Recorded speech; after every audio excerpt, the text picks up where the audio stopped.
Es poco probable que la vacuna para este virus esté disponible en los próximos 12 meses. Eso significa que se tienen que implementar las otras medidas para estar preparados, porque no vamos a tener una vacuna. Y esperar que esto sea como en las películas no es realista.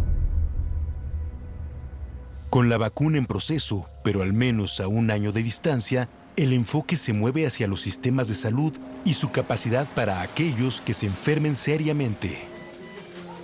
Algunos van a necesitar ventiladores artificiales u otras máquinas muy sofisticadas para ayudarles a respirar mientras intentan sobrevivir a la enfermedad. Pero los expertos se dan cuenta rápidamente de que tal vez no existan los recursos suficientes como los respiradores necesarios para llevar a cabo el soporte vital básico. Si demasiadas personas se enferman a la vez, no vamos a tener suficientes máquinas. La tasa de mortalidad del COVID-19 dependerá de muchos factores y puede variar geográficamente dependiendo del sector demográfico de la gente infectada, de la capacidad del sistema de salud, de la capacidad de hacer pruebas y detectar infecciones. Así que nuestra meta es asegurarnos de desacelerar el progreso del virus tanto como podamos para asegurarnos de no sobrecargar el sistema de salud.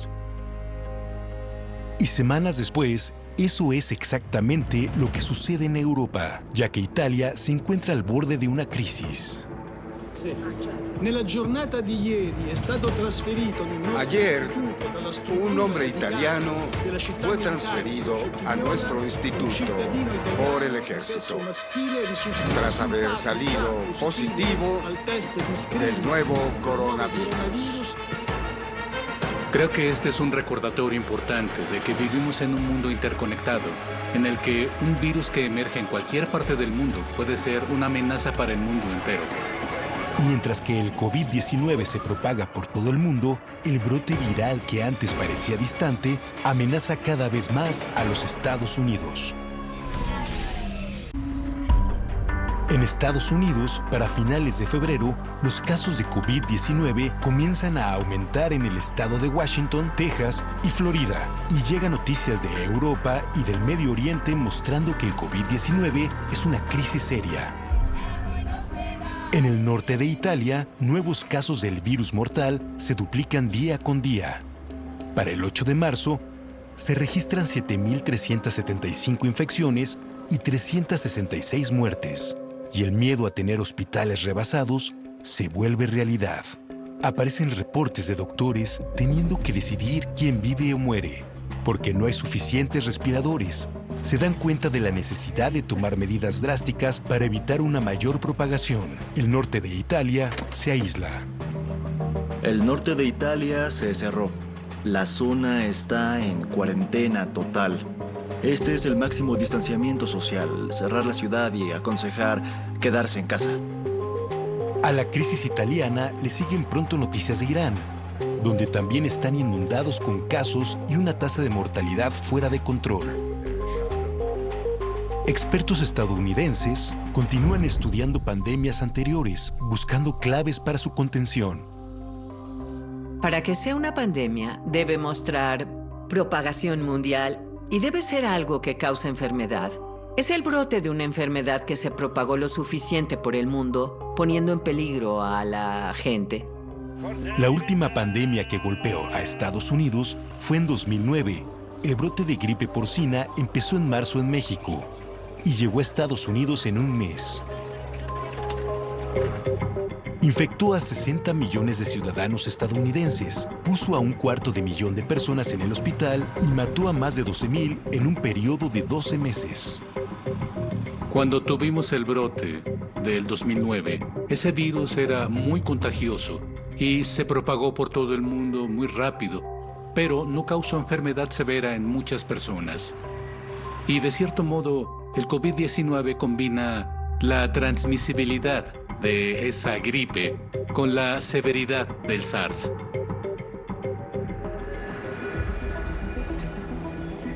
El hecho de que el COVID-19 se propague fácilmente y sea tan mortal lo convierte en una gran amenaza. Incluso usar el transporte público te pone en riesgo. Tenemos que transportarnos pero también queremos tener una barrera para no respirar todo lo que está flotando. Definimos contacto cercano como 2 metros. Y si estás a 2 metros de alguien sintomático, puedes contraer la infección. Lo único que puede detener la propagación en nuestro mundo interconectado es aislar a los infectados. Para lograrlo, rastrear el progreso de la enfermedad es esencial. ¿Pero está preparado Estados Unidos? En el estado de Washington hay una llamada de atención. Un hogar de ancianos reporta un brote en sus instalaciones. Ningún residente había viajado. El virus se está propagando dentro de su comunidad. Los hogares de ancianos y los hospitales son los peores lugares para estar si aparece un virus. La gente no tiene inmunidad al virus, es un virus nuevo. Y eso te puede predisponer a una enfermedad mucho peor. El personal del hogar de ancianos pide kits para hacer pruebas del virus, pero no están disponibles. A partir de enero, la mayor parte del mundo utiliza una prueba apoyada por la Organización Mundial de la Salud, pero los Centros para el Control y la Prevención de Enfermedades de Estados Unidos insisten en crear su propia prueba diagnóstica. La idea era distribuirlas lo más rápido posible, sin preocuparse por la letra pequeña. Antes, si querías desarrollar una prueba para diagnosticar una enfermedad, tenía que pasar meses de pruebas. Pero algunas de las primeras pruebas disponibles en Estados Unidos son defectuosas. Así que no es de sorprenderse que las primeras pruebas que sacaron con prisa no fueran totalmente infalibles. Al ver la situación del estado de Washington, se estima que el virus que apareció en determinado momento llevaba semanas circulando sin ser detectado. Para el 11 de marzo, se han detectado cientos de miles de casos de COVID-19 en 114 países. Y 4.291 personas han perdido la vida. La Organización Mundial de la Salud confirma una pandemia. La contención ha fracasado. Hay casos en cada continente, excepto en Antártida. El virus se está propagando por todo el mundo. Los científicos que rastrean esta creciente amenaza mundial siguen investigando sus orígenes. Durante la epidemia de SARS del 2003, los científicos descubrieron que los murciélagos en cuevas cerca de la ciudad de origen eran portadores de una cepa de coronavirus. Propusieron que el virus hizo contacto humano por medio de mercados de animales y mutó para convertirse en SARS. En el árbol genealógico del coronavirus hay muchos coronavirus diferentes de murciélagos, pero hay muy pocos coronavirus diferentes de humanos. Básicamente, los coronavirus son virus de murciélagos que se abrieron paso hacia los humanos. Y como era de esperar, cuando los científicos chinos comparan los casos originales de SARS y el nuevo brote de coronavirus, encuentran una conexión notable. Parece que se originó en un mercado de comida donde hay muchos animales exóticos. En el mercado de animales de Wuhan, se sacrifican varias especies exóticas ahí mismo, incluyendo murciélagos. Se sabe que una especie en particular, que pertenece a la familia de los murciélagos de herradura, está infectada de una cepa particular de coronavirus. La cepa normal que circula en los murciélagos no les causa muchos problemas, pero cuando llega a los humanos es cuando comienza el caos porque está en un nuevo ambiente. No es raro que un virus cruce entre especies. Más de la mitad de las enfermedades infecciosas del mundo se propagan de animales a humanos. En el siglo XX, un virus que infecta a monos y grandes simios africanos, llamado virus de inmunodeficiencia en simios, VIS, saltó a los humanos y comenzó un brote que se convirtió en lo que ahora conocemos como VIH. Se cree que también el ébola es un ejemplo de un virus genético probablemente propagado por murciélagos. Viruela, influenza, Zika. Puedo seguir. La mayoría de los virus que causan las enfermedades virales severas de las que escuchamos tuvieron su origen en algún momento como un virus animal. Virus como este acecha nuestro mundo cada vez más poblado. Este nuevo coronavirus, el COVID-19, podría provocar la pandemia que los científicos han predicho desde hace tiempo. Tenemos que tratar cada epidemia como si fuera la peor, y de hecho esta podría ser la peor.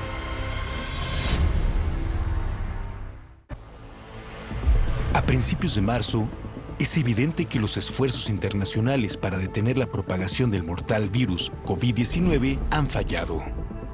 Un virus que empezó en una provincia de China, en cuestión de semanas, ha alcanzado a 6 continentes.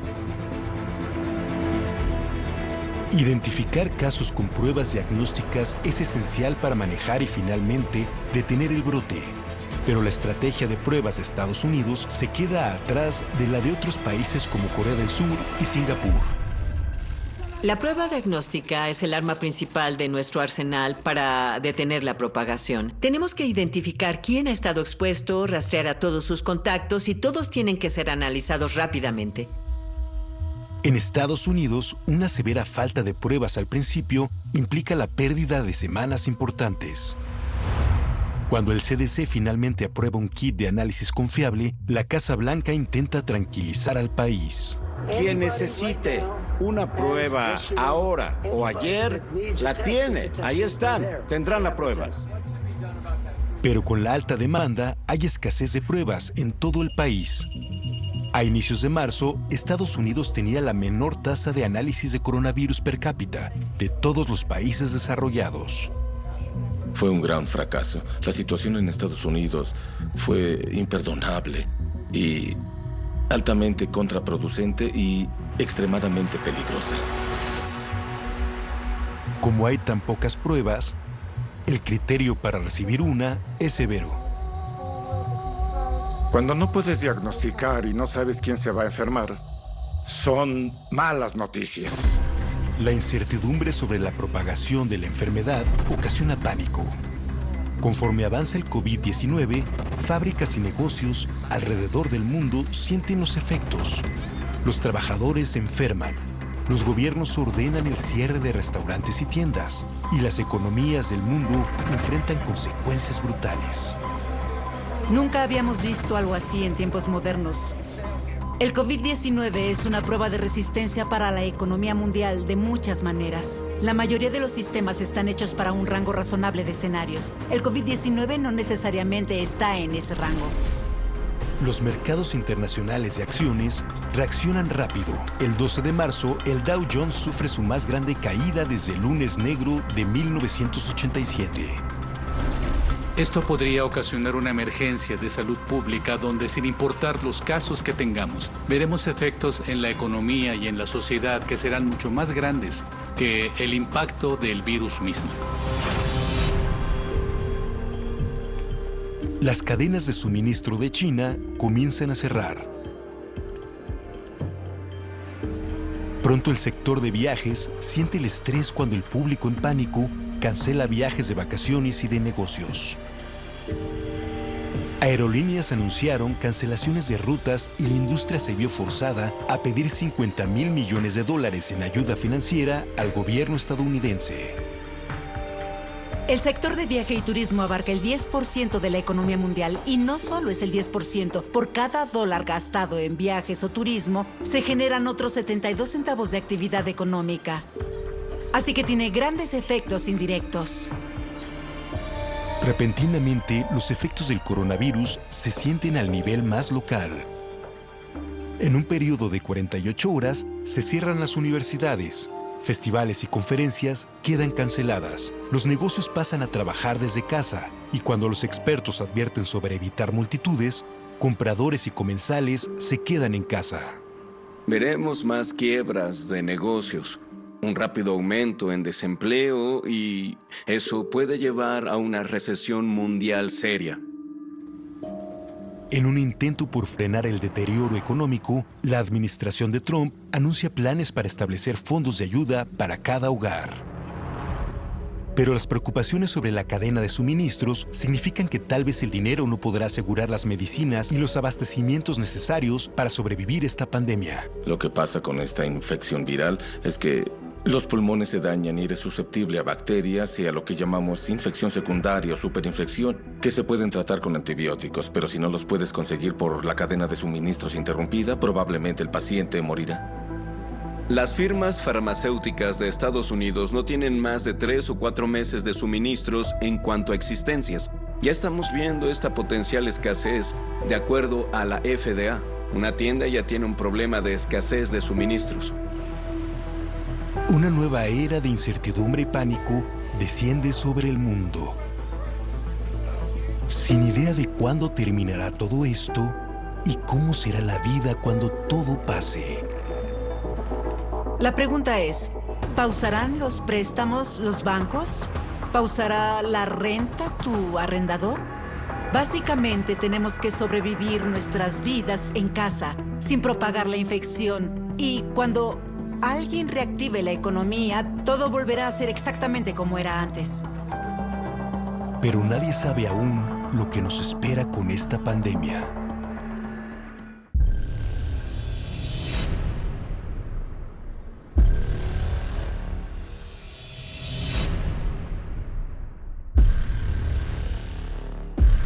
Para mediados de marzo de 2020, todo el mundo está tambaleándose por el impacto del COVID-19. Las noticias parecen empeorar cada día.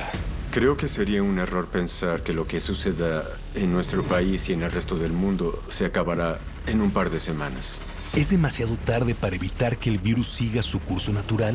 Tomará tiempo que la gente se haga la idea de que ahora vivimos con una nueva cepa de virus para la que aún no tenemos vacuna. Hasta ahora, los esfuerzos para contener el virus parecen haber fallado. Cálculos oficiales predicen que en el peor de los casos, del 70 al 80% de la población estadounidense se infectará, con una tasa de mortalidad del 1 al 2%, lo que significa que millones de estadounidenses podrían morir. ¿Cómo evitamos que esa pesadilla se vuelva realidad? Los oficiales de salud dicen hoy que su meta es aplanar la curva. Y lo que quieren decir es que en vez de que el número de infecciones llegue muy arriba y luego baje, quieren aplanar eso un poco, que se infecte el mismo número de personas, pero en un periodo de tiempo más largo. Aplanar la curva es crucial cuando un virus ha pasado el punto de la contención. Desacelerar su propagación es la única manera de permitir que todos los pacientes tengan acceso a los recursos limitados. De las personas que están hospitalizadas, algunas necesitarán apoyo de unidades de cuidados intensivos muy especializadas. No habrá suficientes doctores ni personas entrenadas para apoyar a esos individuos, así que si podemos extender la enfermedad por varios meses, les daremos a todos la mejor oportunidad de tener acceso a esas máquinas y a ese apoyo avanzado. Hoy declaro oficialmente una emergencia nacional. Dos palabras muy fuertes. Lo que estoy haciendo abrirá acceso a hasta $50,000 millones. Para aplanar la curva, se promulgan medidas extremas en todo Estados Unidos. Se han cerrado las escuelas, las temporadas deportivas están suspendidas y en muchos estados los bares y restaurantes han cerrado. A petición del alcalde cerramos hasta nuevo aviso. Nos preocupa mucho y respetamos el bienestar de nuestra comunidad. Por todo el país, la gente está haciendo caso a las advertencias, cambiando radicalmente su vida diaria. Vivimos en una sociedad libre. El gobierno te puede motivar a hacer distanciamiento social, te puede motivar a no participar en reuniones grandes, pero al final depende del individuo. La búsqueda de una vacuna y una cura está en curso, con cálculos de 12 a 18 meses para que esté disponible. Pero para entonces, ¿qué tanto daño se habrá hecho? El brote en Estados Unidos se pondrá peor. Creo que ya sobrepasamos la etapa de la preocupación. Al menos tenemos que estar preparados para tener un gran número de infecciones. Habrá una gran cantidad de gente que morirá de esto. Y esto es algo de lo que seguiremos hablando en 1 o 2 décadas. Los científicos y los médicos están haciendo todo lo que pueden y hay un destello de esperanza. Los medicamentos desarrollados para tratar otros virus mortales podrían ofrecer una promesa en el tratamiento del COVID-19. Hay interés en readaptar el Remdesivir, que inicialmente se desarrolló para el virus del ébola. Parece estar teniendo efectos prometedores. Ya se están llevando a cabo pruebas, hay unas en China y una en Nebraska. Cuando el virus entra a la célula de un huésped, se puede replicar a sí mismo una y otra vez. La capacidad del virus de replicarse podría ser la clave para detenerlo. Medicamentos como el Remdesivir están diseñados para alterar al virus a nivel molecular, detener su proceso de replicación y mitigar los peores efectos de la enfermedad. Se llaman terminadores de cadena. Evitan que el virus extienda el plano y haga muchas copias. Si no hay copias del material genético, no puede hacer copias del virus y está condenado al fracaso. Para el doctor Anthony Fauci, jefe del grupo de trabajo del coronavirus en la Casa Blanca, las pruebas experimentales como esta ofrecen esperanza. Terapéuticos. Hay varios medicamentos antivirales que están siendo probados y sabremos razonablemente pronto si funcionan. Y si funcionan, entonces tendremos una terapia efectiva para distribuir. Los estadounidenses y los humanos en general son resistentes y adaptables. Saldremos de esta. Es momento de hacer sacrificios juntos porque estamos juntos en esto y saldremos juntos de esto. Si este brote debe servir para algo, es para recordarle a la gente lo aterradoras que pueden ser este tipo de enfermedades. Cuando pienso en el futuro del COVID-19, no solo pienso en esta enfermedad, sino en el hecho de que podría haber otras enfermedades que aparezcan en el futuro. Esta no será la última. El coronavirus se ha filtrado a la conciencia de todos, porque este es un momento excepcional. No todos los días vivimos una epidemia en desarrollo como esta sin saber qué va a suceder. Aún con estos esfuerzos sin precedente, hay muchas cosas que no sabemos. No sabemos si podremos controlar este brote y acabaremos con el COVID-19. Tal vez se establezca en la población humana como los virus de la influenza. Por el momento no tenemos idea de lo que pueda suceder.